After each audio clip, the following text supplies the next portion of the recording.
Happy New Year 2025. I am Joseph. This is Input English. As we start 2025, which is upon us, what plans have we made? As we discussed in recent videos, I have done an inventory of what I have done over the past 2 years. And then I have made a long list of things I might want to do, ideas for 2025. I've refined that and decisions have been made. So, where do I start? Well, this channel is a big commitment on my part. Having this channel as a high priority is not going to change. My support of this channel and producing content for Comprehensible Input for people learning English, my support will be unwavering. It's a big time commitment, but I think it's worth it. As you may recall, I put 2,000 hours into learning Spanish with Comprehensible Input over the past 2 years. One of the concepts that comes up when you have that big a time commitment is opportunity cost. When you talk about opportunity cost, you're asking the question, what else could you have done with that time? Opportunity cost is frequently used in the financial sector, so rather than talking about time, they're talking about money. If you invest in this, then you can't invest that money in this. So that's actually where the term of art, opportunity cost, comes from. However, there is a saying in American English, time is money. And so it's perfectly reasonable to talk about opportunity costs when it comes to your valuable time. When we pay a cost, or when we use our time, the question is, are we investing our time to get something of great value, or are we spending it on just an expense, like entertainment expense? Now that distinction has been very helpful for me in time allocation. We're all busy. We all have responsibilities. And if you're thinking about adding 1, 2, or 3 hours of time into a language learning endeavor, the question is, where do you get that time?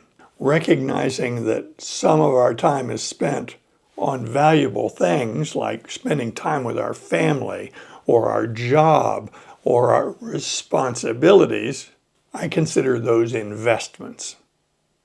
And some of our time might be spent on TikTok or Instagram or perhaps watching television. And I consider that entertainment expense.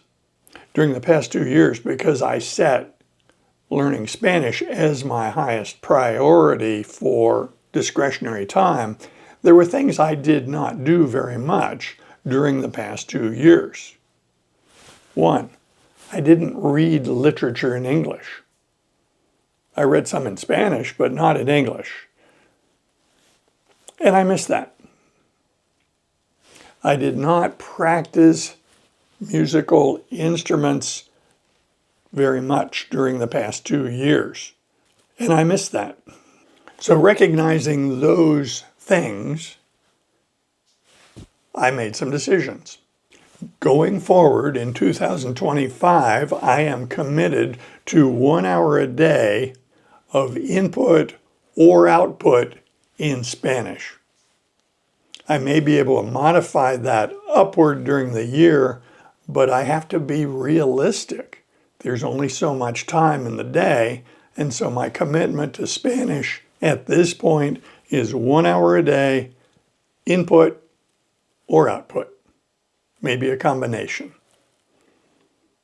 I'm going to practice the tuba every day, 30 minutes minimum.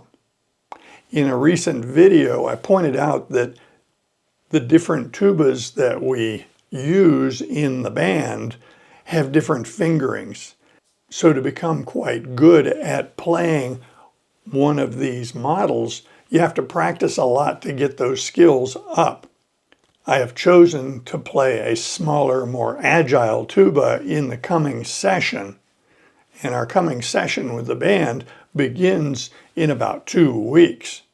I'm playing an E-flat tuba, so the finger combinations to produce a given note are specific to that instrument, and I need to be quite good at producing the music needed for our band session coming up. I have some preparation to make. So my decision is 30 minutes a day, no exceptions, practicing the tuba. This practice will not be difficult because I enjoy it, and I also look forward to the benefits of being able to participate in the production of really good music in this large ensemble. Now, in a previous video, I told you that I had something on my list that I haven't been able to shake because it was an idea that was just too intriguing, too interesting. And no matter how I analyzed it, it stayed on the list. So now it's time for me to disclose what that is. I showed you the very large contrabass tuba I played, and then I showed you the smaller, more agile E-flat bass tuba, which I will be playing in the upcoming session. But the question is, what am I going to play in the fall? Come September of 2025, 9 months from now, what am I going to play in that session? And the idea I came up with is this. Now, what is this? I think a lot of you will look at this and recognize it for what it is. So this is a French horn. More specifically, it is a double horn.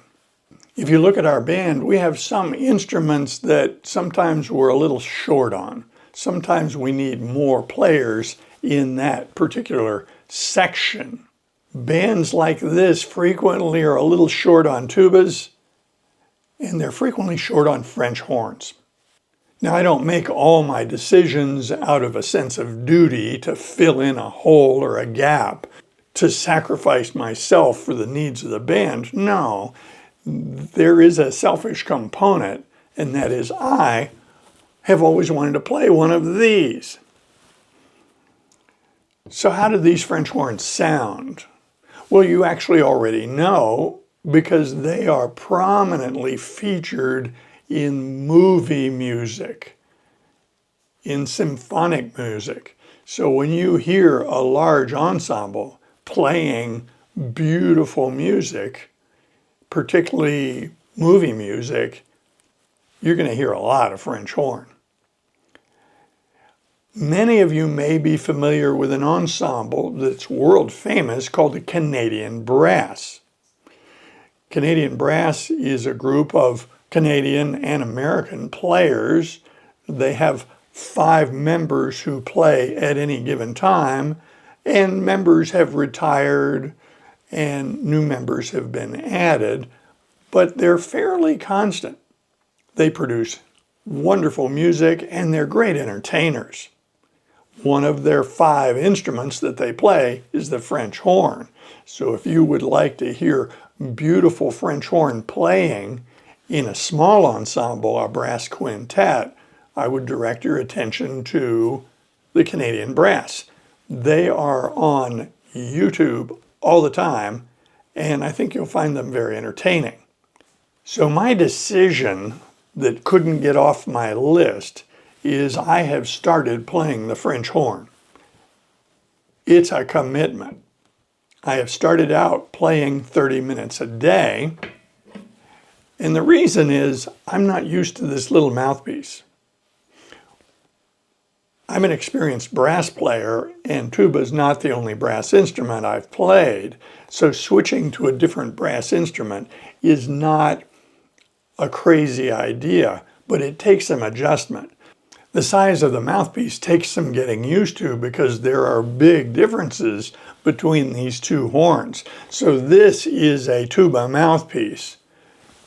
It's more than 1 inch across, and one gets used to how it fits on the lips, and how you use it to produce sound.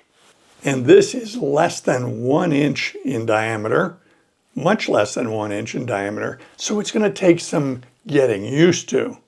I'm already making progress.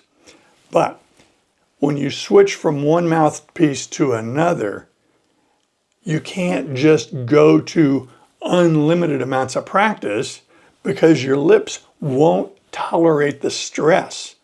They have to get used to it. I have to learn skills using this smaller mouthpiece so that I don't overstress these tissues. So bottom line, I need to work up to a practice routine that I can tolerate. My plan has been working great, 30 minutes a day. I tolerate it, and I'd like to move that up to 1 hour a day because I would like to play this instrument in the fall in the band. Now, I'm not giving up tuba, but I would like to play the French horn in the band. I'm hoping that you have looked at your priorities, specifically with respect to improving your English, and I'm hoping you're going through a parallel process of deciding how much time you want to allocate to this process. Once the decision is made, how much input you want and what form you want it to take, then I would hope you would move to habit formation.